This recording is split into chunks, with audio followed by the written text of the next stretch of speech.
Circe. In Greek legends, Circe was a sorceress notorious for changing men into swine.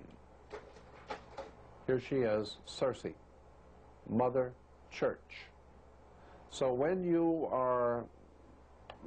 hear people talking about going to church, just remember that Mother Church and the whole word, the actual word church, goes back to the ancient pagan goddess Circe, who turned and changed men into swine with her intoxicating wine of her intoxication.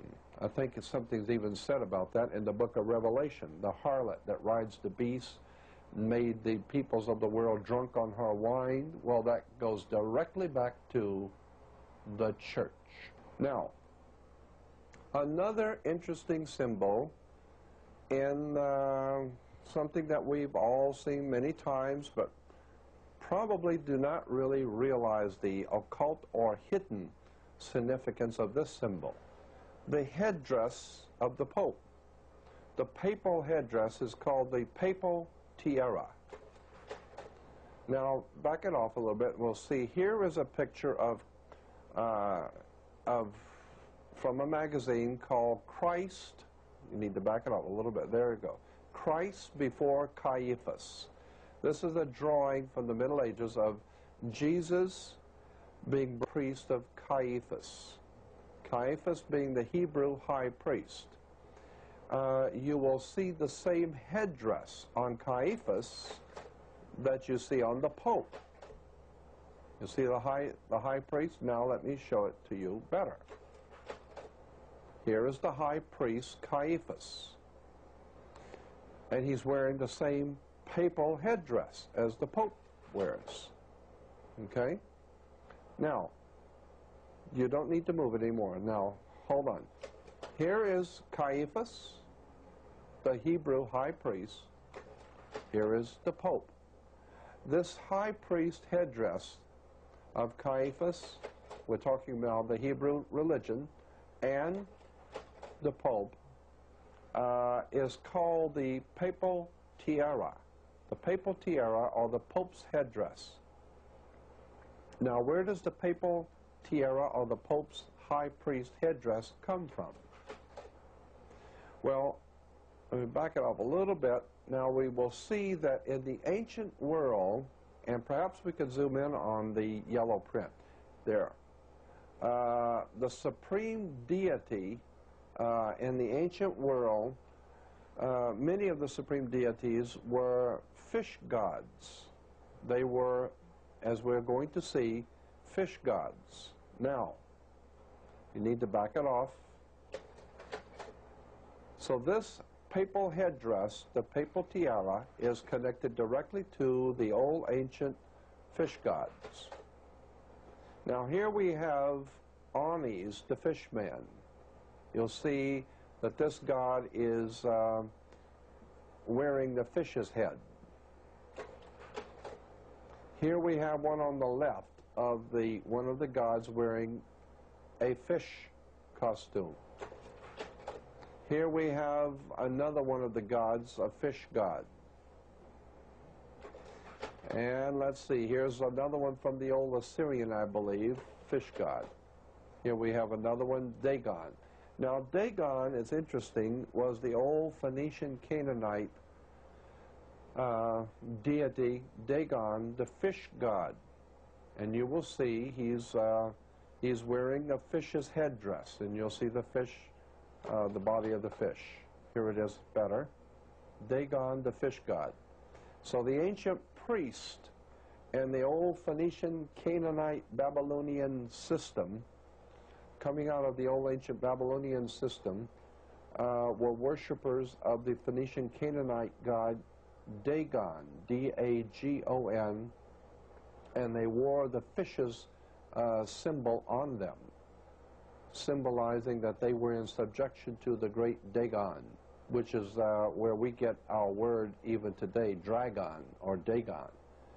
Dagon is the fish god, as we said. You will see in this picture, you will see the priest of Dagon There's a beautiful color picture of this in museums. The priest of Dagon wearing their fish regalia. The priest of Dagon in the old Babylonian, Phoenician, Canaanite system. Okay. Now, again, we go back to the papal headdress being the symbol for Dagon, the fish god. Here we have the papal headdress, and when one puts it, lays it down this way, now you see the fish god. Consequently, the papal headdress is a fish head. Here you will see the priest with his fish head. There it is, the fish's head. So the next time you see the papal headdress, just remember this is the fish head, Dagon, the ancient Babylonian fish god. So in his movie Dagon, which I highly recommend you go see, he shows how the fish people turned everyone away from God, and it brought them together under their dark lord, Ea. But for H.P. Lovecraft, these merfolk were no beauties. Well, perhaps they're beautiful. They were also very deadly. But they would corrupt your soul and take you over genetically, and then bring you down to the dark one in the deep, the one that ever sleeps. So who are these fish people, and why do we keep seeing them? And do they have a connection to our goddess in Sirius? Now check this picture out. This has Isis standing there. Are those fish scales I see? And could we be talking about fish people from Sirius? Because Isis is the Egyptian symbol of Sirius.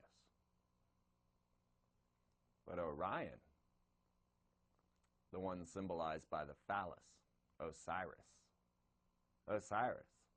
is a symbol of Orion. So here we have the goddess Isis with her torch, or Columbia, whichever you prefer, on the obelisk.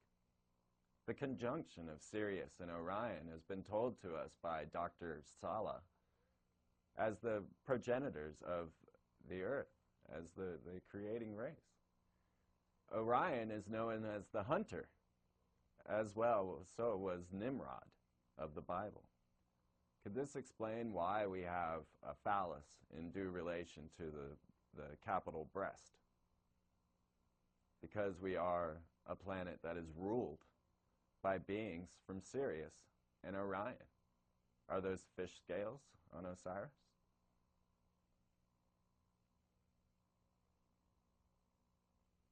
Now, the fish people, they didn't fade away. We have not seen 90% of our seas. Now here we have, oh wait, I missed that one. That is Enlil. He's sometimes known as Bel. He's also known as Ea. And he's depicted as having a fish head with human body. Could this be the purpose behind the Pope's hat? Could the Pope be in an unholy allegiance with the fish people? And could these fish people have come to this planet in ancient craft, and hold that one a second, Shag, and generated human beings on this planet in their labs? Now, this picture has been around for 5,000 years. We never could understand. Could it be that they are showing us that they genetically crafted us to be their worker slaves? Now, the interesting thing to note, the difference between apes and humans. Webbed fingers. Humans swim. Humans actually have webbed fingers, webbed toes. Our hair flows with water.